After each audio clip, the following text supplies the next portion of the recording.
Good morning, British literature students. Welcome to the third week of the fall 2016 semester.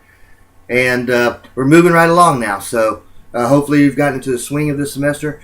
The next few weeks are going to work just like last week did. You're going to have some readings, you'll have a posting. There won't be any reading quizzes because I feel like if you did the readings, you'll do well on postings. And if not, then you'll try to wing it on the postings and it'll be clear to me you did not do the readings. So make sure you get those in on time. Now, I know that some of you haven't gotten the books yet. If you haven't gotten the books yet, I know that there's nothing that we can do about that yet. Hopefully you'll have them by the end of this week. And then you'll just do 2 weeks worth of postings. I'm not going to penalize anybody for not having a posting in last week because I understand with the financial aid situation, among other problems, how much of an issue that was. All right, now for this week. And this is one of the weeks where it's important you have the textbooks because you're only going to be reading a tiny portion of each of these three authors' works. So for Edmund Burke, he had a whole 30-something page pamphlet, but you're only reading like a couple of pages of it. The responses to that were made by Mary Wollstonecraft and Thomas Paine, and they were much larger pieces, which you only have a small portion of. Granted, Stephen Greenblatt did choose the passages out of these works based on some sort of an agenda. There's no question about that. Despite the backlash against Burke from Wollstonecraft and Paine, there were actually some people, and I mean a lot of people, who agreed with Burke. So bear that in mind as well, that you're just getting small snippets. But there were plenty of supporters for Burke, even though Wollstonecraft and Paine did not exactly agree with his views. All right, French Revolution. This is very important for this reason. French Revolution was an earth-shattering time. This was a time when the aristocracy, which is the king and the princes and the dukes, earls, all that stuff, and the church, which was Catholic, the church leaders, had just about all of the money in France, leaving the masses, and by the masses I mean probably about 97-98% of the population, broke and scrambling for food as best they could. The abuses of the wealthy, in the way that they wasted money, in the way that they kept taking money from the poor, in the way that they ignored the needs of the poor, was horrifying. We're horrifying. We're still having that debate today in the United States. Why are the rich getting richer? Why are CEO salaries going up 700% while minimum wages have stagnated and nobody wants to raise them? Right? Now, we're not going to have that debate over this internet. What I'm saying is, this whole rich versus poor is not a new dynamic. This is something that's been going on forever. And in 1789, on July the 14th, with the invasion of the Bastille, everything bubbled over.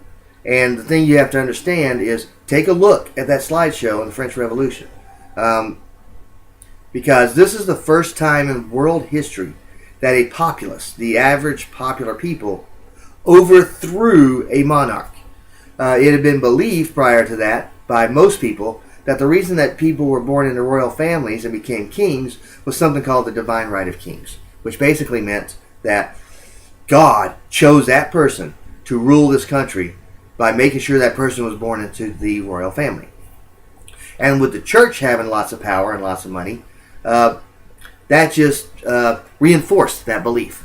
But finally, it got to a point with King Louis XVI and his wife Marie Antoinette, where the people had just finally had enough. They were starving, they were dying, they were unable to get medical treatment, and before you knew it, King Louis XVI would end up getting beheaded, and a new type of government would take over. Now, granted, at some points that became an emperor with Napoleon and all of that, but that wouldn't be until after the French Revolution. Also, take a look at the Reign of Terror. The Reign of Terror was anybody that had money was getting their heads lopped off. And that was being spearheaded by a guy by the name of Maximilien Robespierre, who, ironically, died by having his head lopped off. So, very tumultuous time. The world had never seen anything like it. And why are we talking about the French Revolution in a British literature class, you may be asking? I'm glad you asked.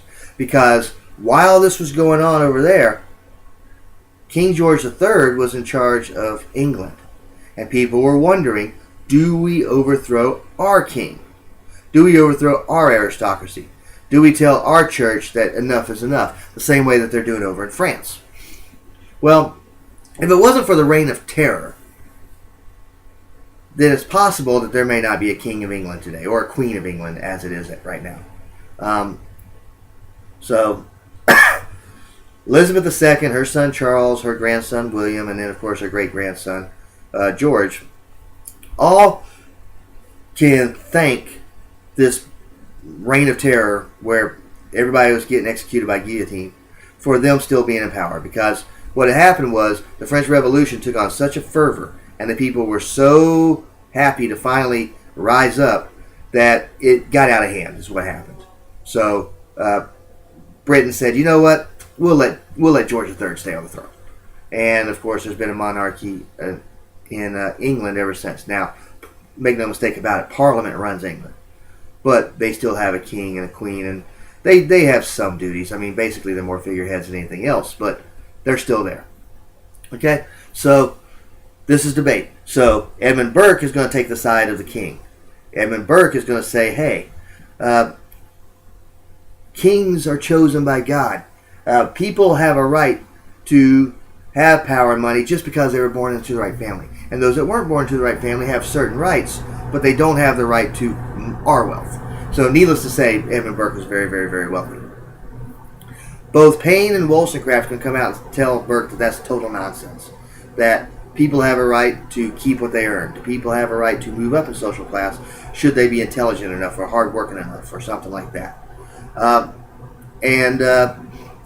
You know, God doesn't choose kings. In fact, Thomas Paine was very famously an atheist. So clearly he didn't. And actually Mary Wollstonecraft was too. So neither one of them believed in the divine right of kings because they didn't believe in a God in the first place. So, and they said, you know, we have a right to change leadership should our leadership, you know, let us down. And they're doing that in France. So, case in point. So, look those over. Make sure you do your posting. Don't remember, it only has to be a couple of pages. I mean, I'm sorry, not a couple of pages. Please don't make it a couple of pages. Only a couple of paragraphs. That's it. Just a couple of paragraphs. Forget I ever said pages. I said paragraphs. All right.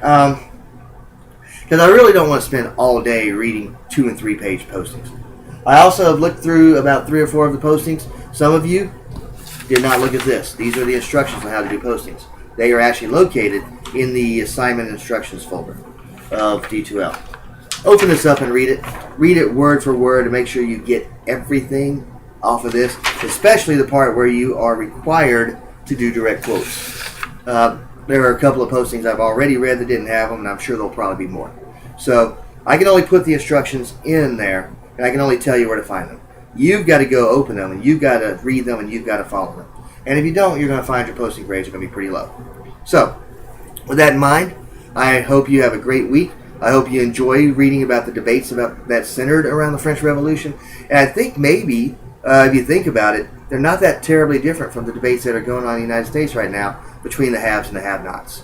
So with that in mind, have a great week. Don't forget to call me, drop by my office, or email me if you have any questions.